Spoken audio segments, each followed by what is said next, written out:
Hello everyone, eto, lalayas na naman kami at yan, gabi na. So, napadaan kami dito sa tulay ng Batangas. So, kami ay papunta ngayon ng Batangas Mabini Plaza.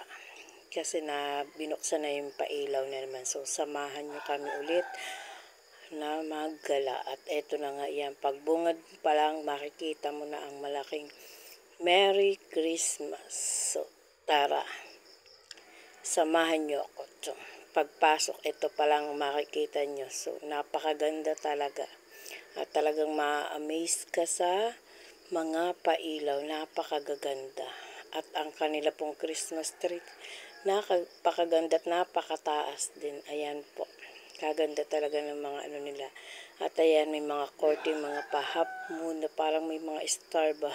Ewan ko dyan. Kaya tuwan-tuwa ang inyong lingkod. So, ayan.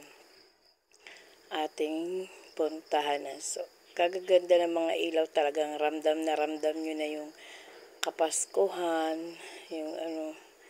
Kaya lang nakakalungkot lang kasi ganyan lang ang ating nakikita kasi hindi naman tayo makakapagpasko dito sa Pinas. So, ayan, memories na lang. Sayang lang kasi kailangan talaga nating umalis.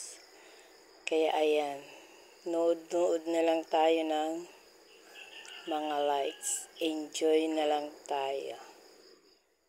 So, thank you po. Samahan nyo ako. Ililibot ko kayo sa konting pailaw na ito.